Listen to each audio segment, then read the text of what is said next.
Whenever I talk about the LISA, that is the Lifetime Individual Savings Account, and how we use it to buy our house here in the UK, or how we use it to save for our house deposit in some of my videos on this channel, I used to get some questions like this on the screen, which shows that some of my audience actually confuse the Lifetime Individual Savings Account for other types of ISAs we have here in the UK. So with that said, in this video, I would clarify that by discussing what is an ISA, who can actually open an ISA here in the UK, the types of ISAs we'll have. Yes, we do have different types of individual savings accounts here in the UK, ISA allowances and limits, the benefits of ISAs, the drawbacks of ISAs, and how to choose an ISA account that is suitable for your own financial need. So whether you're looking to save for like a short-term goal, like maybe pay for an holiday, or you're looking to save for long-term goals like saving for your child's future education, or saving to buy your first house here in the UK, or you want to save for your retirement, right? After watching this video, you will know which ISA to choose to help you achieve your financial goals. You see, in the UK, ISAs are actually a good tool that can help you with your saving goal, as they offer various options catering to different financial goals. Now, first things first, what is an ISA? Now, the full meaning of an ISA, like, let me explain this because I don't think I've said this when I started this video. The full meaning of an ISA is individual savings account, and you see, this ISA is one of the most popular and tax efficient ways to save and invest your money here in the UK as a UK resident. Now, an ISA is a saving or investment account that allows you to earn interest, dividends, or capital gains without paying taxes. You see, here in the UK government and taxes are like 5 and 6. So when you're trying to invest or save, you always want to look for tax efficient vehicles to use to do this, in the sense that the accounts you want to use to save or invest must be tax efficient, so that they will not tax you on the dividends you make or the interest you make from saving and investing your money here in the UK. So unlike the regular savings account, or unlike the regular investment account you will normally have, any growth or income generated within an ISA account is shielded from income tax or dividend tax or capital gains. So here in the UK, each UK tax year, which runs from April 6th to April 5th, the UK government sets a limit on how much you can actually contribute to an ISA account. Now, let me touch on the types of ISAs before I go on to touch on the contribution limits you can make to an ISA account here in the UK. Now, there are several types of ISAs catering to different financial needs for people living here in the UK. Now, understanding which one works for you is crucial to maximize tax benefits and to help you with your saving goal. Now, the first type of ISA we have here in the UK is something called the cash ISA. So that means the cash individual savings account. Now, a cash ISA works like a standard savings account, right? But with the added benefit of a tax-free interest. Now, a cash ISA is actually an ideal option for those who don't like taking risk with their money, like those people who like saving money without risk. So if you want to save your money and you want it to grow without exposing it to how volatile the stock market can be, the cash ISA is a good one for you, because you can save your money in a cash ISA and get a particular percentage of interest on your money without having to pay tax on the interest you make on your money, right? So you can grow your money tax-free when it comes to cash ISAs. Now, when it comes to your cash ISAs, right, the interest you can make on the money you put in your cash ISA actually varies depending on which product you chose to go for with your provider. Now, on the screen, I'll put a list of ISA providers here in the UK, so you can go check them out and open any of the ISAs I've mentioned in this video with them. Now, when it comes to cash ISA, we actually have two types of cash ISAs. We have the instant access cash ISA, which you can actually withdraw your money anytime without penalties. The second type of cash ISA we have here in the UK is the fixed rate cash ISA. Now, this one offers a higher interest rate, but it actually requires you to lock your money away for a set period of time, typically between 1 year or 5 years. So you have to consider this when it comes to opening a cash ISA. Now, the second type of ISA we have here in the UK is something called the stocks and shares ISA. Now, a stocks and shares ISA is an investment account, right, that allows you to invest your money in assets like shares, bond, funds, and in other investments here in the UK and around the world. Now, one of the advantages of the stocks and shares ISA is that any capital gains, dividends, or interest earned are tax-free, just same as the cash ISA, but just that when it comes to the stocks and shares ISA, the money in your stocks and shares ISA would be invested in the stock market. Now, when it comes to opening the stocks and shares ISA, you have to put this in mind that there is no potential for high returns, and there's also risk for losing your money as the value of investment can fluctuate. You know, the stock market is very volatile. As you can make money from your stocks and shares, it's the same way you can lose all your money when it comes to like stocks and shares. Now, I do have a cash ISA and I do have a stocks and shares ISA, and I do have a lifetime individual savings account. I'll come back to the lifetime individual savings account. Now, the third type of ISA I would like to introduce you guys to that we have here in the UK is the innovative finance ISA. Now, this one allows you to invest in peer-to-peer lending, where you lend money to individuals or businesses in exchange for like an interest. Now, like other ISAs I have mentioned or other ISAs here in the UK, any interest you earn is tax-free, but the risk of a default, like maybe the borrower not repaying the money, is high, and it makes it like a riskier option than the cash ISA or the stocks and shares ISA. Now, let me touch on the most famous ISA, or will I say the most important player when it comes to ISAs here in the UK, which is the lifetime ISA. That is the lifetime individual savings account. Now, this ISA is designed for young savers who want to buy their first home or save for retirement. You see, you can open a ISA if you are between the age of 18 to 39 years old. So I think this is one of the ISAs that do have like a set age restriction. You have to be 18 and you cannot be more than 39 years old to open this ISA. And the government will actually top the money in your savings by 25%, and you can save up to £4,000 per tax year, meaning you will receive £1,000 bonus from the government annually if you max your savings. That's if you put £4,000 in.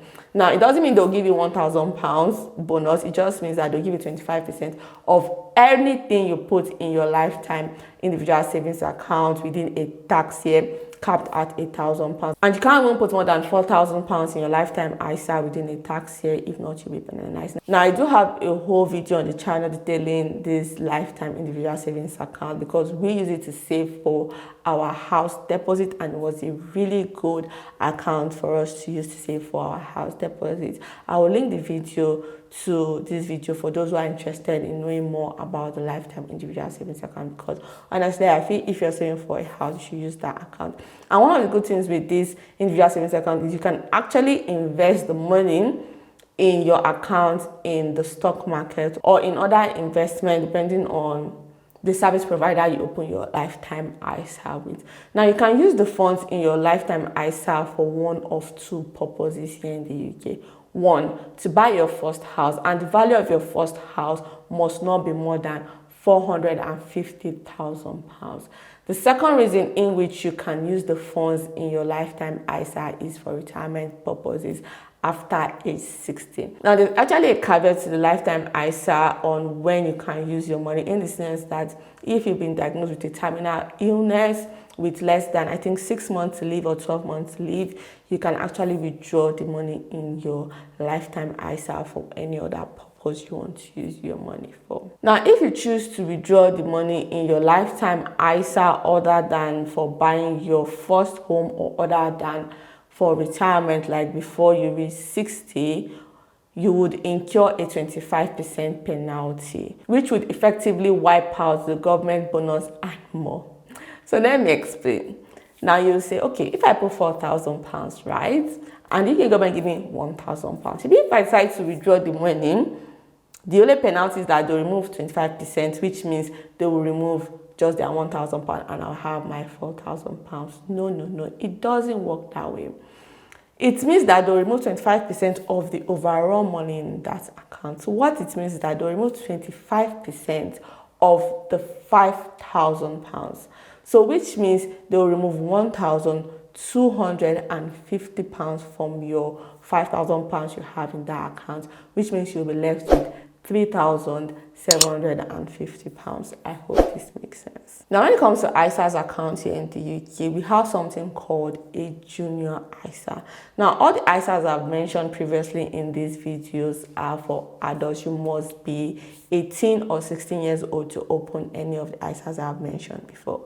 But you see, this junior ISA, you must be below 18 years to be able to open it, and it must be like a parent or a guardian that is opening for their child or their ward. Now, the junior ISA is actually a tax-effective way to save and invest money for children under the age of 18. You see, it allows parents or guardians to save on behalf of their children, and all returns are tax-free.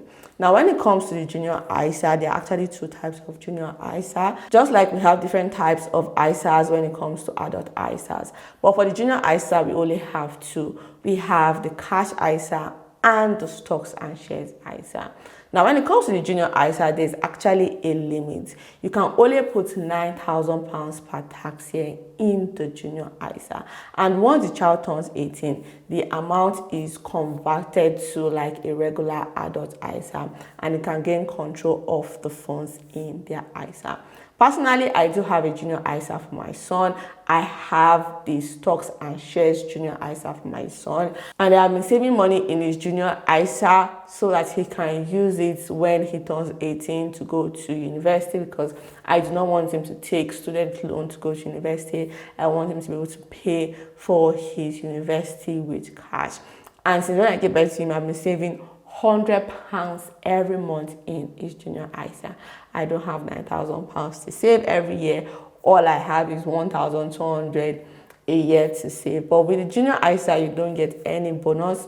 If you're looking for an account to save for your child and you want some bonus, then you should consider the junior SIP. Now, the junior SIP is a type of pension account, not like an ISA account. You get what I mean? I do have a video on the channel where I compare and contrast the junior SIP and the junior ISA. If you want to know more about those two accounts, you want to save for your child's future to secure their financial future in their later life, you can go watch that video. Very insightful. Personally, I have junior ISA and I have junior SIP for my son. Now, let's continue with the adult ISA. I just thought it's to mention about the junior ISA for those who do not know about the junior ISA. And to be fair, it's a type of ISA account, so that's where I added it to my list. Now, let's talk about who can open an ISA account here in the UK. Now, to open a cash ISA in the UK, right, you must actually be an adult. So you must be 16 years old or older to be able to open a cash ISA here in the UK. And it is worth noting that no matter the kind of ISA you are opening here in the UK, you must actually be a UK resident to be able to open any kind of ISAs here in the UK. Now, for a stocks and shares ISA, innovative finance ISA, or a lifetime ISA, you can open it from age 18. So you have to be 18 to open this account. Like I said earlier, to open any ISAs here in the UK, you must be a UK resident for tax purposes. Also, Crown employees such as diplomats or members of the armed forces and their spouse and civil partners can open an ISA even if they do not live in the UK, like they are not UK residents. Obviously, they are serving their country from another country. So yes, they can open any individual savings account even though they are not living here in the UK, provided that they are paid by the UK government. You know, they are serving their country from another country, not that they are just living in another country. You know, they must be working for the government from another country to be able to open it. But if you are not doing that, like you're not a UK resident, you cannot open any of the ISAs. that you must be a UK resident to open any of these ISAs. Additionally, you can open a junior ISA for your child if they are under 18 and they live in the UK. Once they turn 16, they can open their own cash ISA, and at 18, they can manage their own junior ISA funds or open an adult ISA and, convert their junior ISA to an adult ISA. Now, let's talk about the ISA allowance and limits. Like I mentioned earlier, I said I would touch on this. Now, this is for like the adult ISA. Now, as of 2024-2025 tax year, that is from this tax year, which started April 6 to next year, April 5, that's like the tax year we are in now, the ISA allowance is actually £20,000 per person. Now, this allowance means that you can deposit up to £20,000 in total in all your ISAs without incurring any tax or any penalty. So let me explain further, because this can be confusing, because you might think, okay, I can put £20,000 in my lifetime ISA, put £20,000 in my cash ISA, no, it doesn't work that way. You can only pay into one of each type of ISA per tax year, meaning you can only pay into one cash ISA, one stocks and shares ISA, one innovative finance ISA, one lifetime individual savings account.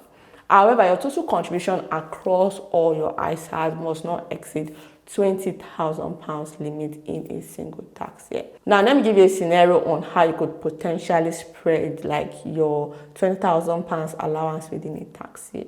Now, you can decide that in this tax year, I will pay £9,000 into my stocks and shares ISA. And I will pay £1,000 into my innovative finance ISA. And then I'll pay £6,000 into my cash ISA and £4,000 into my lifetime ISA. Basically, that is £20,000 per tax year. That is how you can break it down and contribute money into your ISAs if you're financially buoyant to be able to do that, if you have £20,000 per tax year to invest or save in your ISA. Now, please do note that because I said you can have £20,000 allowance, meaning that you now choose only the lifetime ISA and put all your £20,000 in the lifetime ISA per tax year. No, you can't put £20,000 in the lifetime ISA. You can only put £4,000 because that is the limit you can, that is the max you can put. So that means you have to spread your other £20,000 allowance across other ISAs. Personally, I do have the stocks and shares ISA, I have the cash ISA, and I have the lifetime ISA. I do not have the innovative finance ISA, because it doesn't just work for me, basically. Now, the lifetime individual savings account, which is the LISA, that is what my husband and I used to buy our first house. So that is the account we saved in, and we got the 25% deposit to buy our first house here in the UK.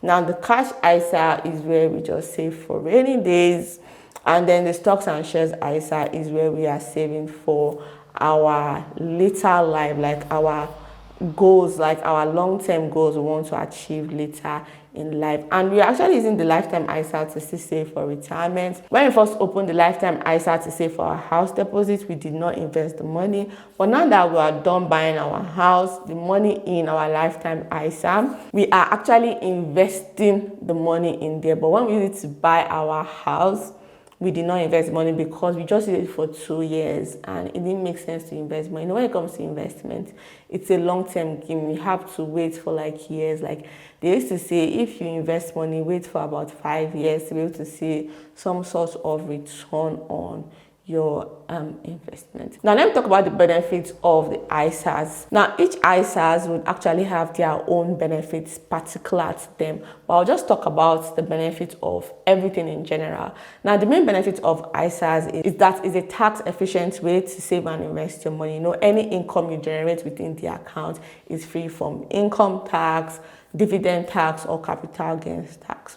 The second advantage of all of these ISAs is that you can choose from different individual savings accounts options based on your financial goals. And with the cash ISA, you can often have instant access to your savings, but you have to bear in mind that some of the ISAs, you cannot have instant access to your money like the lifetime individual savings account. To even have access to the money in your account to buy your first house, the account must have been open for 12 whole months, like for 1 year. You must have the account for 1 year before you can even withdraw the money to buy your first house here in the UK. So flexibility depends on what kind of ISAs you are opening actually, but overall you can easily choose what kind of ISAs suits your financial need. If you want to buy a house, you have the lifetime individual savings account for that. If you want to save for later life, you can use the stocks and shares ISA and invest it long term.